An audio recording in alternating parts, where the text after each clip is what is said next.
श्रीवल्लरी विराजमानमूर्धनि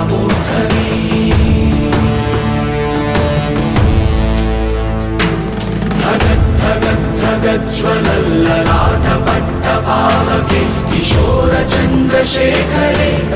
प्रतिक्षणं मम